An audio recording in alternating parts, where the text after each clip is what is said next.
Yan! Tras! Ganito kalakas ang pag-water cannon ng China sa BRP Dato Bangkaw ng BFAR. Kasama noon ng Dato Bangkaw ang BRP Bagakay ng Philippine Coast Guard para sa maritime patrol at pamamahagi ng pagkain at diesel sa mga mangingisda. Pero ayon sa PCG, 4 na China Coast Guard at 6 na Chinese militia vessel ang nagsagawa ng dangerous maneuvers at nangharang sa mga barko ng Pilipinas. Sobrang lakas. Nagawa mo water cannon. Yan! Bago mag-alas 10 ng umaga, nang malapit na ang mga barko sa Baho de Masinloc, binomba ng tubig ang BRP Dato Bangkaw at tinamaan ang starboard aster nito. Habang tuloy sa pag-water cannon, nagkabanggaan ang China Coast Guard at ang BFAR vessel. Nangamoy, nangamoy! Yan! Ayon sa National Task Force for the West Philippine Sea, napinsala ang ilang aparato ng barko, kabilang ang electrical navigation at radio systems nito, matapos ito bombahin ng tubig ng di bababa sa 8 beses. 3 beses din itong binangga ng CCG at Maritime Militia. Balik mo ka, balik mo! Balik tayo! Balik ka! Sa kuha namang ito mula sa PCG, kitang pinagtutulungan ng 2 barko ng China ang BRP Bagakay ng PCG. Malayo pa sa Baho de Masinloc, sumalubong na agad ang 3 barko ng China Coast Guard. Sa di kalayuan, nakaalalay sa kanila ang isang barko ng Chinese Navy. Sa isang punto, napahiwalay ang kasabay naming BRP Dato Bangkaw ng BFAR sa sinasakyan naming BRP Bagakay ng Philippine Coast Guard matapos humarang ang isang malaking barko ng China. Para makalusot, nagsagawa ng mga evasive maneuver ang sinasakyan naming barko. Patuloy yung aming takbo pero dikit na dikit itong Coast Guard ship ng China. Napakadelikado ng ganitong maneuver. Dahil anumang pagkakamali, pwede kami magbanggaan. Ganito na yung sitwasyon kanina pa. Siguro mga 20 to 30 minutes na parang cat and mouse yung labanan. Yung BFAR ship, pinarang kanina. Kaya nag-maneuver itong sinasakyan naming Coast Guard ship para makaiwas. 8 barko ng China ang salit-salitang humaharang sa aming daraanan hanggang sa makalusot ang Coast Guard ship sa tila blockade ng China patungong Baho de Masinloc. Nakapag-maneuver yung aming kapitan para malusutan itong nakasunod sa aming Coast Guard ship ng China. Ang direksyon kasi ng Scarborough Shoal ay dito. Pilit kaming pinapapunta ng Chinese Coast Guard dito. Pinapaiwas kami, talagang inaharangan kami para makapasok sa Baho de Masinloc. Pero ngayon, ito na yung direksyon ulit namin, papunta ng Baho de Masinloc. 2 Chinese militia boats ang nagtangkang humarang sa aming dinaraanan pero madali itong nalusutan ng BRP Bagakay. Ilang sandali pa, narating na namin ang mismong bukana ng Bahura, isang pambihirang pagkakataon para sa isang barko ng Philippine Coast Guard. Pero agad din kaming inabutan ng mga barko ng China Coast Guard. At wala pang ilang minuto, agad na nilang binuksan ang kanilang water cannon. Ito yung isa sa mga bibihirang pagkakataon na with water cannon yung Coast Guard ng Pilipinas at ginagawa ito ngayon ng China Coast Guard dito sa may Baho de Masinloc.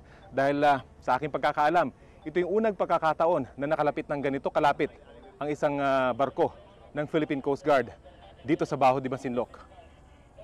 Noong una'y tila warning shot pa lang ang pagbuga ng tubig ng China Coast Guard Ship 3105 sa aming sinasakyan, na sinabayan din ang pagbuga ng water cannon ng CCG 5303. Maya-maya pa, pinatamaan na ang aming sinasakyang barko. Dahil nagpapalipad pa ako ng aking drone, hindi ako agad nakapasok ng barko para magkubli. Ang mismong bridge ng barko ang tanging humarang sa akin at sa malakas na buga ng water cannon. Pinaliguan na ako ng water cannon ng China Coast Guard.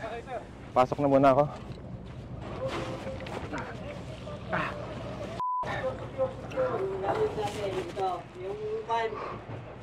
Tumagal pa ang magkabilang pag-water cannon ng China Coast Guard sa aming sinasakyan habang nagmamaniobra ang kapitan para iiwas ang mahalagang gamit sa labas ng barko. Tuloy-tuloy pa rin yung pag-water cannon ng China Coast Guard dito sa aming sinasakyang Philippine Coast Guard ship. Sa sobrang lakas ng kanilang water cannon, ramdam mo talaga yung uga dito sa may loob ng pilot house. Natigil ang pansamantalang pagbuga nila ng tubig matapos ang ilang ulit na pagradyo ng Philippine Coast Guard sa mga dayuhan. Stop your water cannon. You are posing danger to our vessel. This is against the international and Philippine national laws. Over. Sa lakas ng water cannon na ibinuga ng China Coast Guard, nasira ang kaliwang railing ng BRP Bagakay, kabilang na ang LED panel na nakakabit dito. Ang canopy sa likuran ng barko, nagkayo-piupi rin at hindi na raw mapapakinabangan. Pero hindi pa pala tapos ang China Coast Guard sa pagbuga ng kanilang water cannon.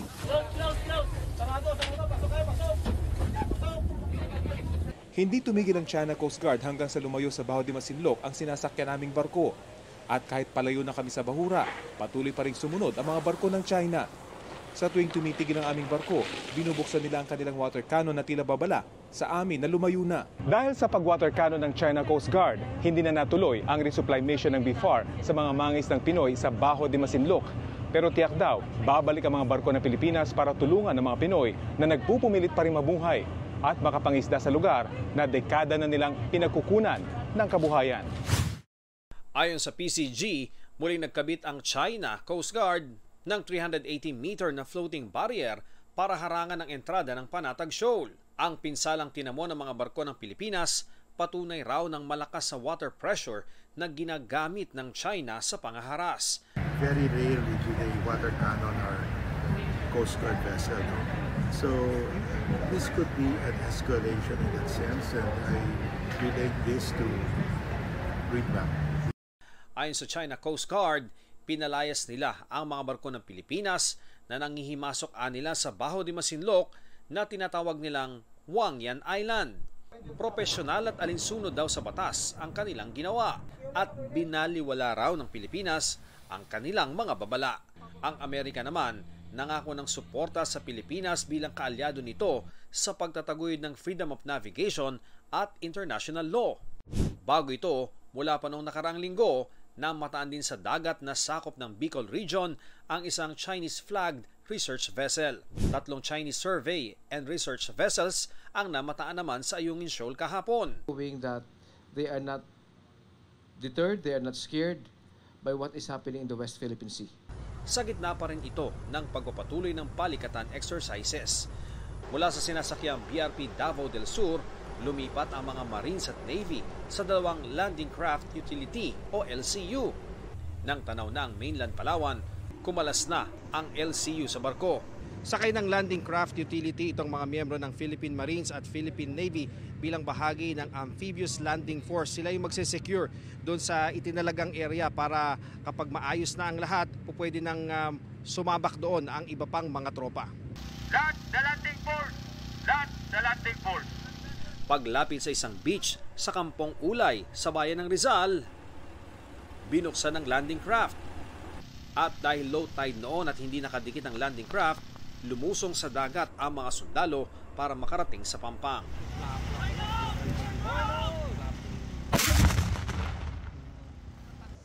Bukod sa kasanayan, nakita ang importansya ng maasahang barko ng Navy para sa pagtatanggol sa teritoryo ng Pilipinas. This will give us an edge, especially right now that we are in a pelagic country.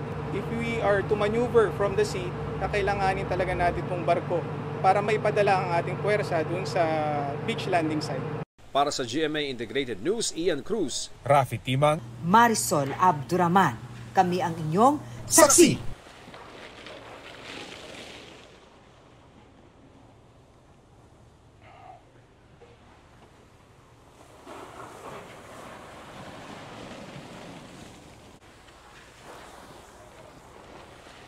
Mula 2019 hanggang kahapon, 8 insidente sa West Philippine Sea ang naitala ng GMA Integrated News Research.